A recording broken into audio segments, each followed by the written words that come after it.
이번에 총선에서 참패한 이후에 국민의힘은 철저한 분석과 깊은 반성으로 총선 백서를 작성했습니다. 그러나 이 중요한 백서에는 한동훈의 비겁함으로 인해서 아직도 공개되지 못하고 있습니다. 당원들은 한동훈의 독선과 비겁한 책임 회피에 분노하고 있습니다.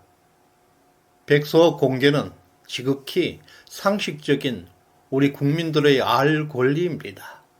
재도약을 위한 필수적인 반성문입니다. 분노의 정치는 비토 그룹을 만들게 되고 저주와 중모심을 불러오게 됩니다. 점점 한동훈은 분노의 정치로 인해서 리더의 자격을 상실해 가고 있습니다. 이번 백서는 2,000명 이상의 인터뷰, 설문조사를 통해서 작성되었습니다. 대통령실까지 포함해서 4.10 총선에서 책임 있는 위치에 있던 사람의 반성문이 담겨 있습니다. 그러나 총선 최고 책임자였던 한동훈 비대위원장은 유일하게 특별하게 특권을 가진 분이라 특위의 질의에도 거부했습니다. 백서는 총선 참패의 핵심 원인과 향후 개선 방향이 객관적인 증거를 통해서 투명하게 작성되었다는 평가를 받고 있습니다. 그러나 이 백서는 아직도 출간되지 못하고 있습니다. 총선 백서 특위 조정훈 위원장은 7월 12일 백서 발간 시점에 대해서 그 결정을 국민의힘 비대위에 넘겼습니다. 국민의힘 비대위는 어제 7월 15일에 백서 공개를 전당대회 이후로 미루는 것이 좋겠다는 권고와 함께 최종 결정은 다시 백서 특위로 넘겨버렸습니다. 누구도 책임지려고 하는 사람이 없습니다. 서로 떠넘기고 있을 뿐입니다. 이런 리더십의 부재는 혼란만 부추기고 있습니다. 당장 공개해야 합니다. 이제 조정훈 위원장은 총대를 메고 즉시 공개해야 할 것입니다. 불법과 편법의 당사자에게 허락받을 이유가 무엇이 있겠습니까? 한동훈은 총선 백서를 조정훈 의원이 자신의 정치적 수단으로 활용하고 있다고 주장하고 있습니다. 자신이 잘못해놓고 오히려 남을 헐뜯고 있습니다. 이와 같이 한동훈은 항상 사실을 왜곡합니다. 이러한 독단은 상식적인 전통적 질서를 파괴하는 암적 행동입니다. 정말 구태스럽습니다. 또 한동훈은 총선 백서가 전당대회를 앞두고 상대 후보를 공격하기 위한 수단으로 사용되고 있다고 주장하고 있고 총선 결과와 참패 원인을 그 사람들 백서 특위가 찍어줘야 하나 여러분이 알고 시민들이 알고 있다는 발언을 했습니다. 도대체 이게 무슨 얘기입니까? 한동훈의 지독하고 사악한 인성을 적나라하게 보여주고 있습니다. 총선 참패의 원인을 여러분이 알고 시민들이 알고 있다. 이 말은 정말 치를 떨게 합니다. 이런 사람과 무슨 일을 함께 할 수 있겠습니까? 한동훈은 유일하게 백서 제작에 협조하지 않은 사람입니다. 당에서 총선 참패에 대한 여론을 모으고 모아서 공식적으로 발족한 기관이 바로 총선 백서 특별위원회입니다. 한동훈은 이 위원회 존재 자체를 지금 부정하고 있습니다. 너무나 무서운 인성 아니겠습니까? 한동훈에게는 절대 오류가 하나도 없는 전지전능한 절대자로 자신을 생각하고 있는 것 같습니다. 매우 위험한 사람입니다. 이런 인간이 집권당 당대표가 되면 이재명보다 훨씬 악당이 될 것은 뻔합니다. 대화가 통하지 않습니다. 오직 자신은 전지전능한 절대자라고 생각하기 때문에 대화가 통하지 않습니다. 지금 한동훈은 비극으로 달리고 있습니다. 부디 혼자만 비극으로 끝나시길 바랍니다.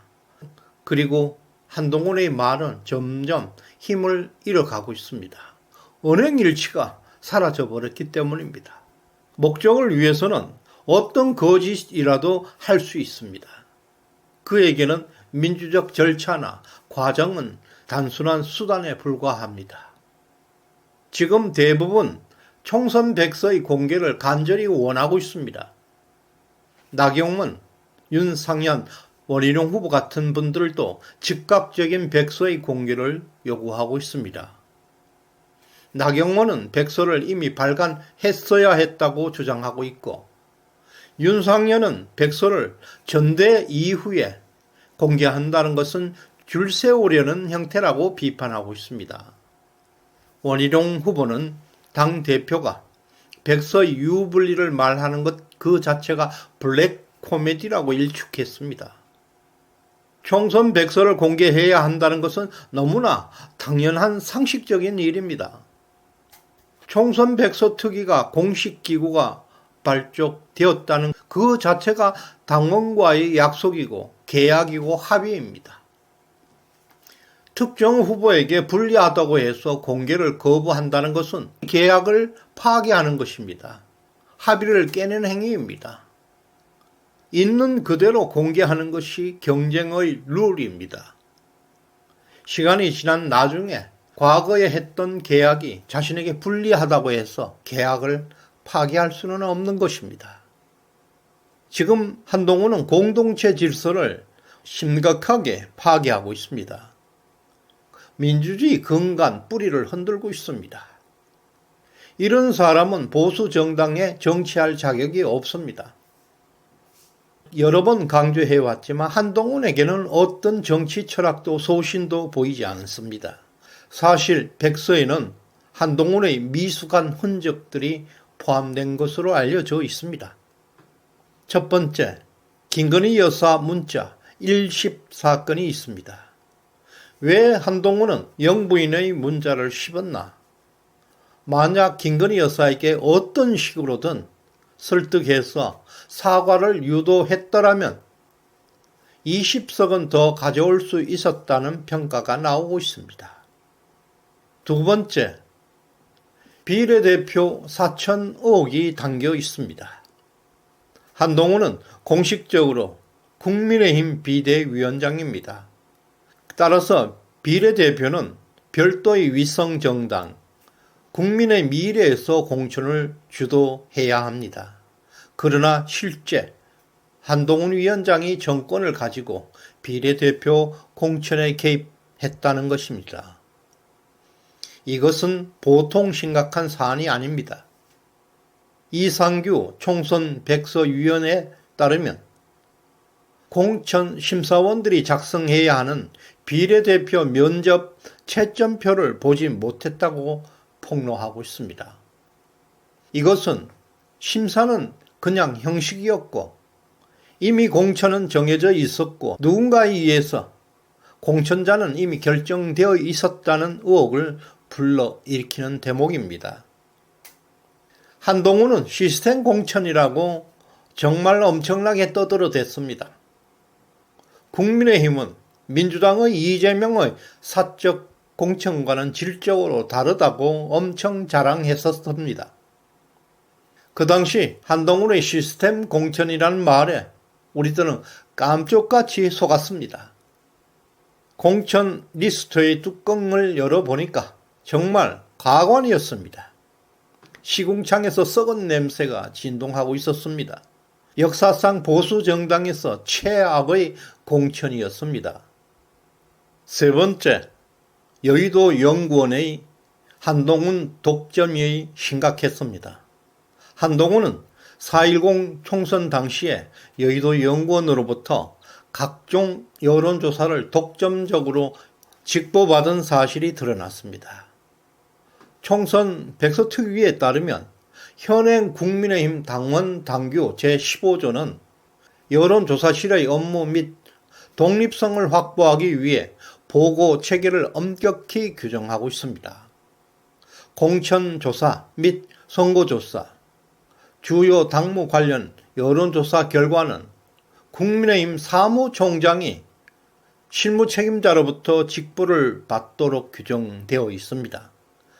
그러나 한동훈은 사무총장은 물론 비대위까지 패싱해버리고 오직 자신이 심어놓은 조선일보 출신 홍영림 여의도연구원 원장으로부터 직보를 받았다는 정황이 총선 백서에 그대로 담겨 있습니다. 이것은 당헌과 당규를 심각하게 위반하고 있고 여의도연구원의 독립성마저 심각하게 훼손하고 있는 불법 행위입니다. 특히 여의도연구원에서 한동훈 개인 이미지 관련 여론조사를 감행했다는 사실이 밝혀져서 더 큰 충격을 주고 있습니다. 이것은 4.10 총선 승리보다는 자신의 대선 활동을 위해서 당 공식 기구를 사용했다는 강력한 비판에 직면하고 있습니다. 이에 대해서 한동훈 캠프에서는 오히려 이 사실을 흘린 것이 구태 정치라고 비판하고 있습니다. 이런 것이 한동훈의 양심입니다. 이런 정신세계는 보수 정신과는 너무나 이질적인 세계관입니다. 이제 전당대회는 불과 일주일이 남았습니다. 그러나 투표일은 7월 19일, 20일에 실시됩니다. 불과 3일만 남았습니다. 총선 백서는 최소한 내일까지는 공개되어야 합니다. 총선 백서 즉각 공개하라 강력하게 요구합니다. 그리고 방송 토론회는 오늘부터 연속 4일간 실시됩니다. 한동훈은 부족함을 넘어 너무나 타락한 인간입니다. 이번에 반드시 응징해야 할 것입니다. 시정연에 후원해 주신 이송민님, 임복순님, 덕자님 진심으로 감사드립니다. 구독, 좋아요 꼭 눌러주시길 바랍니다. 고맙습니다.